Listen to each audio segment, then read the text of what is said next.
कहानी शुरू होती है शुक्रवार के दिन से और स्क्रीन पर दिख रहा है एक लापरवाह पिता जिसका नाम है एडी। एडी बहुत दिनों बाद अपनी कार को एक गैरेज से छुड़ाने जा रहा होता है, लेकिन दिक्कत ये है कि उसके पास पैसे कम होते हैं और इसी वजह से गैरेज का मालिक उसे उसकी कार नहीं लौटाता और पूरे पैसे देने को कहता है। उसी वक्त एडी को अपनी पत्नी का फोन आता है जिससे वो पिछले 2 साल से अलग रह रहा है। उसकी पत्नी एडी से उनकी बेटी को स्कूल से लेने के लिए कहती है क्योंकि एडी पिछले 1 हफ्ते से अपनी कार के चक्कर में लगातार अपना वादा तोड़ रहा है, जिसकी वजह से उनकी बेटी सारा को रोज काफी देर तक उसका इंतजार करना पड़ रहा है। इसके बाद एडी जा ही रहा था कि तभी वो गैरेज के एक वर्कर का पड़ा हुआ बटुआ देख लेता है। अब एडी सड़कों पर लंबे समय तक रहा होता है, जिसकी वजह से वो काफी चतुराई से थोड़ा हंगामा खड़ा करता है और वो बटुआ मार देता है, लेकिन उस बटुए में एडी को ज्यादा कुछ नहीं मिलता है। फिर रास्ते पर चलते वक्त उसकी नजर लोगों के पैसे, तो किसी के बैग तो किसी के लैपटॉप पर पड़ती है, लेकिन अफसोस वो कुछ नहीं कर सकता था। फिर वो पैसों के लिए अपने कई दोस्त को फोन करता है, जिनमें से तो कई दोस्त पैसों का नाम सुनते ही कॉल कट कर देते हैं, तो कुछ दोस्त एडी से कहते हैं कि भिखमंगे पहले वाले पैसे तो लौटा दे। थक हार कर जो पैसे उसे चुराए हुए बटुए से मिले थे वो उसे लेकर तुरंत एक शॉप पर जाता है, जहां वो एक ड्रिंक खरीदता है और साथ ही 3 लॉटरी टिकट भी खरीद लेता है, लेकिन तीनों लॉटरी टिकट खाली निकलती है और उसके वो पैसे भी खर्च हो जाते हैं। अब क्योंकि एडी डिलीवरी का काम भी करता था तो उसे कार को गैरेज से छुड़ाना बहुत जरूरी था और उसकी बेटी को स्कूल से लाने के लिए भी। इसीलिए अब वो पैसे पाने का मौका खोजने के लिए घूमता रहता है। चोरी करना ही अब उसके लिए सबसे आसान और तेज तरीका होता है जो वो कर सकता था। इसलिए एडी पार्किंग में खड़ी एक एक करके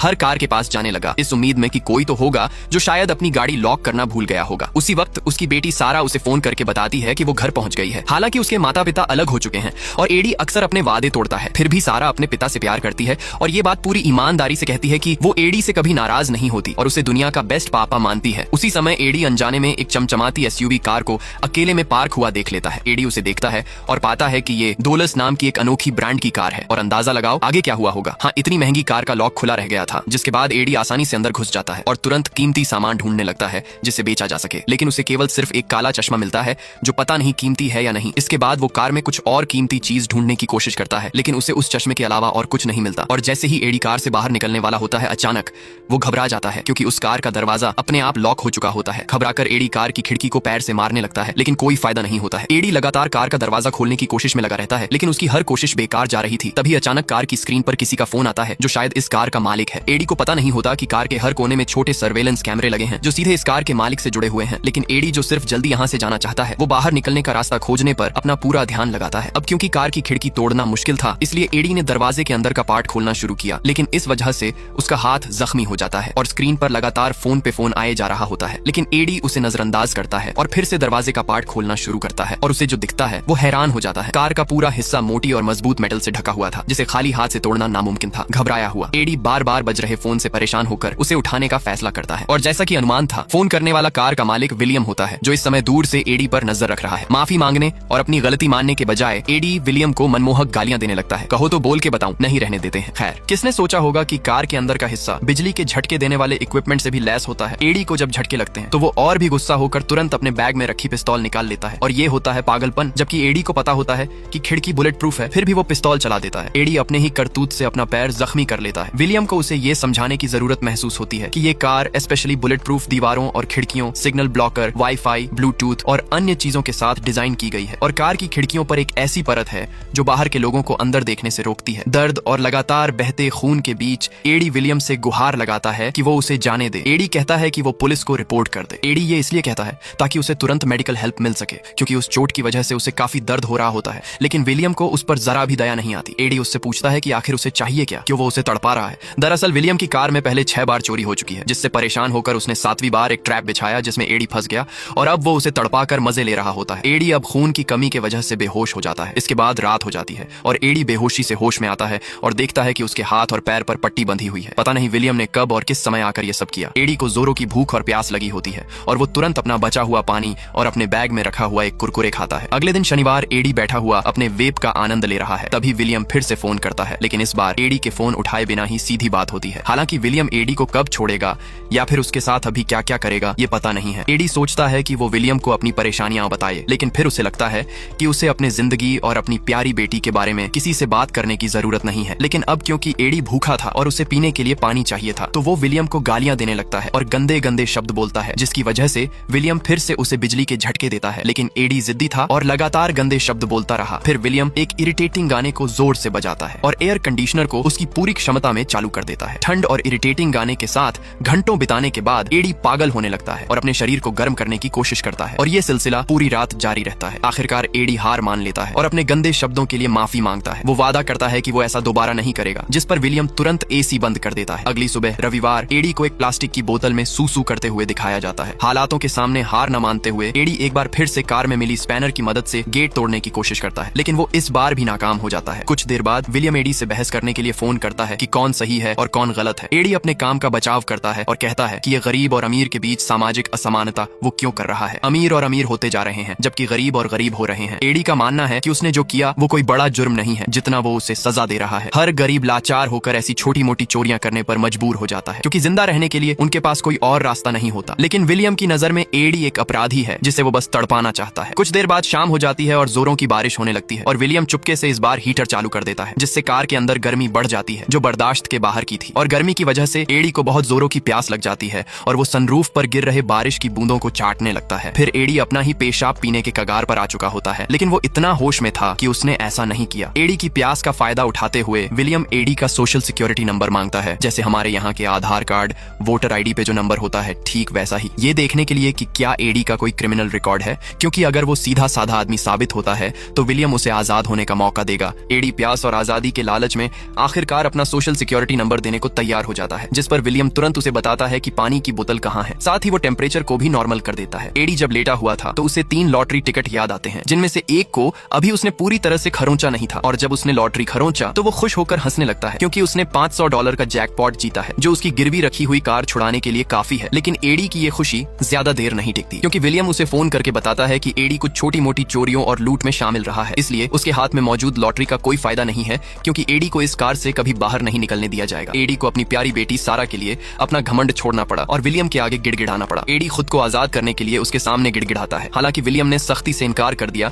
कि वो उसे आजाद नहीं करेगा, लेकिन इस बार एडी ने विलियम से तमीज में बात की होती है, इसलिए विलियम उसकी तारीफ करता है। जिसके बाद एडी को एक छोटा केक मिलता है जो डैशबोर्ड के सामने रखा था। वहीं एडी को अनजाने में एक सर्किट बोर्ड दिखाई देता है जिस पर कार के पूरे सिस्टम को बंद करने के लिए बटन लगे थे, इसलिए एडी चुपचाप विलियम की नजर न रखने का इंतजार करता है ताकि वो आराम से उस बटन बोर्ड की जांच कर सके। कुछ देर बाद जब उसे लगता है कि विलियम उसे नहीं देख रहा है, एडी जल्दी से अपने फोन के कैमरे से उन बटन की तस्वीर खींच लेता है और ये बटन सचमुच कार के सभी सिस्टम और इंजन को कंट्रोल करने का होता है। इसके बाद एडी बहुत सावधानी से उस बटन को दबाना शुरू करता है, लेकिन विलियम को जल्दी ही इसका एहसास हो जाता है और वो एडी को वार्निंग देता है कि वो अपने हाथ हर समय कैमरे में दिखाए। लेकिन फिर भी एडी पूरी रात अपने पैर की उंगलियों का इस्तेमाल करके उस बटन को बंद करने की कोशिश करता है। अगले दिन सोमवार की सुबह एडी अभी भी बटन दबाने में सफल नहीं हो पाया है। बर्दाश्त से बाहर की भूख और प्यास की वजह से एडी अब अपनी ही पेशाब पी लेता है। कुछ देर बाद रात हो जाती है और एडी जो मस्ती में ऑन ऑफ बटन दबा रहा था वो अनजाने में कार को चालू कर देता है और उसे चलाने में कामयाब हो जाता है। लेकिन विलियम इतना मूर्ख नहीं था कि वो इस तरह की चीज के बारे में नहीं सोचेगा। रिमोट कंट्रोल का उपयोग करके विलियम कार को कहीं और ले जाता है, जिससे एडी बुरी तरह घबरा जाता है। सड़क पर चलाते समय विलियम एडी को दिखाता है कि कितने सारे बेरोजगार, बेघर, नशेड़ी, भिखारी और आवारा लोग हैं जिन्हें वो दुनिया पर बोझ मानता है। विलियम का इस बारे में अपना सोच है और वो मानता है कि गरीब लोग जिनके पास पैसा नहीं है, ऐसे लोगों को खत्म कर देना चाहिए। इसके बाद विलियम कार को रफ्तार में भगाने लगता है और एडी को एक छोटी गली में ले जाता है। ठीक उसी समय 2 गुंडे किसी को परेशान कर रहे थे और जैसा कि विलियम निचले वर्ग के लोगों से नफरत करता है, इसलिए वो दोनों गुंडों को मार डालने का सोचता है और एक गुंडे पर गाड़ी चढ़ा देता है। हालांकि एडी भी लोगों से लूटपाट करा करता था, लेकिन वो इतना कमीना नहीं था कि किसी को मार डाले, इसलिए जब दूसरे गुंडे को मारा जाने वाला था तो एडी विलियम को ऐसा करने से रोकता है। लेकिन विलियम को तो गरीब लोगों को मारने में मजा आता है, इसलिए वो दूसरे गुंडे को भी बेरहमी से मार देता है, जिससे हमें पता लगता है कि विलियम पक्का एक साइको ही होगा और पता नहीं एडी के साथ क्या करेगा। इसके बाद विलियम एडी को एक बिल्डिंग के ऊपर ले जाता है जहां एडी को ऊंचाई और डर का सामना करना पड़ता है और जब कार नीचे गिरने ही वाली होती है विलियम ब्रेक मार देता है और एडी डैशबोर्ड से टकराकर बेहोश हो जाता है। मंगलवार की सुबह पिछली रात से होश में आने के बाद एडी को पता चलता है कि उसे अपनी बेटी सारा के स्कूल की तरफ ले जाया जा रहा है। इस बार विलियम सारा को इस पागलपन में शामिल करके सचमुच हद पार कर रहा था। स्कूल का पता विलियम को एडी के दिए गए सोशल सिक्योरिटी नंबर से मिला था। एडी सचमुच बहुत ज्यादा डर जाता है जब विलियम उसकी बेटी को टक्कर मारने का सोचता है। स्कूटर पर सवार छोटी बच्ची भागती है ताकि कार उसका पीछा न कर सके और एक पल के लिए लगता है कि विलियम केवल उसे डरा रहा होता है, लेकिन विलियम कार को वापस मोड़ता है, जिससे एडी के पास आत्महत्या की धमकी देने के अलावा और कोई रास्ता नहीं बचता। और अंदाजा लगाओ आगे क्या होता है। हाँ, विलियम सिर्फ एडी के साथ मजाक कर रहा था और उसके पास जो पिस्तौल थी उसकी गोलियां विलियम ने निकाल दी होती है। विलियम के बेतुके मजाक के बाद एडी को शहर के चारों ओर ले जाया जाता है। उसी वक्त विलियम अपनी निजी जिंदगी के बारे में बातें करने लगता है। इन सबसे तंग आकर अब एडी धीरे धीरे पागल होने लगता है और प्लास्टिक की बोतल को काटने लगता है। फिर वो एक एक करके सभी सर्वेलेंस कैमरे उखाड़ देता है, जबकि विलियम उसे लगातार बिजली के झटके दे रहा होता है, लेकिन फिर भी एडी दर्द सह रहा होता है। अब कैमरे काम न करने की वजह से भले ही विलियम अब उसे देख नहीं सकता था, लेकिन कार को अभी भी दूर से कंट्रोल किया जा सकता था। इसके बाद एडी को एक सुनसान जगह पर ले जाया जाता है जहाँ कोई उसका इंतजार कर रहा होता है और वो और कोई नहीं है, विलियम ही है, जिसने एडी को पिछले 4 दिनों से कार में बंद कर रखा था। एडी उसे देखते ही उस पर हमला करने की कोशिश करता है, लेकिन उसे तुरंत बिजली का झटका दिया गया। एडी पूरी तरह से मजबूर हो चुका था, खासकर तब जब विलियम एडी को अपनी दोनों हाथों को कार की सीट के नीचे बांधने को कहता है ताकि वो आसानी से हिल न सके। एडी के दोनों हाथ बंध जाने के बाद विलियम कार में बैठता है और अब हम विलियम की शक्ल को साफ साफ देख सकते हैं, जो सिर्फ एक बूढ़ा आदमी है जो शायद अकेला है। विलियम एडी की पिस्तौल लेता है और उसमें गोलियां भरता है ताकि एडी दोबारा उस पर हमला करने की कोशिश न करे। इसके बाद विलियम एडी को एक अनाड़ी चोर जिसके पास दिमाग नहीं है कहकर उसका मजाक उड़ाता है। इसके अलावा विलियम एडी को चिढ़ाते हुए उसके सामने जेली कैंडी खाता है। हालांकि वो एडी को कुछ जेली कैंडी खाने के लिए दे देता है। इसके बाद पता नहीं विलियम फिर से उसे कहां ले जाने लगता है। एडी चुपके से आसपास देखता है और पीछे एक हथौड़ा देख लेता है और वो इस बुरे सपने से निकलने का एक प्लान बनाता है। विलियम उसे अपनी निजी जिंदगी के बारे में बता रहा होता है और आखिरकार पता चलता है कि विलियम एक पिता है जिसने अपनी प्यारी बेटी को खो दिया है और वो अभी जो कर रहा है वो शायद अपनी बेटी के मौत का बदला लेने का एक तरीका है। फिर एडी जानबूझकर विलियम की बेटी के बारे में बात करके उसे गुस्सा दिलाता है, इसीलिए विलियम अचानक ब्रेक लगा देता है, जिसकी वजह से एडी की नाक डैशबोर्ड से टकराकर टूट जाती है। लेकिन फिर भी एडी अपना पूरा ध्यान